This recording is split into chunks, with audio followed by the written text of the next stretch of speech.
I'm Anthony Barrett in the Wales Audit Office, and I'm joined on the panel this morning by Tim Crowley, who's the Director of Mersey Internal Audit Agency, and Keely Lund, who's Technical Manager with Swyddfa. For me, the key points coming out of the webinar today on internal audit were that actually the internal audit profession is very committed to helping to improve public services in Wales. We saw that from the level of engagement as part of the webinar.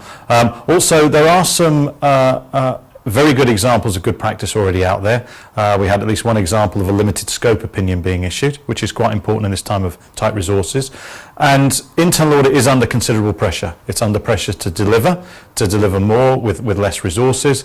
And as part of that, it's going to be key in determining what is core. What's the core function of internal audit, and what are the core activities it has to do to enable the head of internal audit to give a safe opinion. And I think from my point of view as well, what I would want delegates to take away from the webinar was that actually this is the start of engagement from the Wales Audit Office on internal audit across the public sector.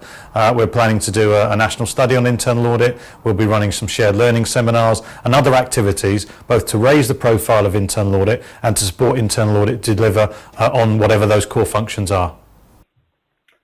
In terms of why have a webinar, I mean, certainly from our point of view, it's a very efficient and effective way of engaging with a large number of people.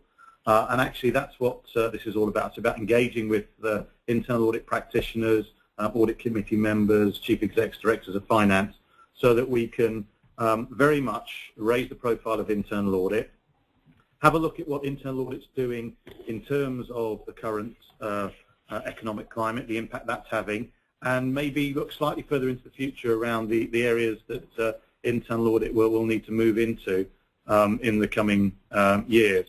The main learning points I would want delegates to take away from the webinar today were firstly to engage with your audit committee and your leadership teams about what is enough audit, what is a safe amount of audit to deliver a head of audit opinion.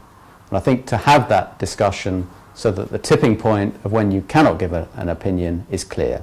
Moving on from that, it is then building a set of advisory and added value services that distinguish you as a modern internal audit service fit for the 21st century. And in that setting, there are areas of IT, risk management, and core assurance that is a part of that skill set, but also to think more laterally around cooperating, collaborating with colleagues across the public services in your local and national economy as well.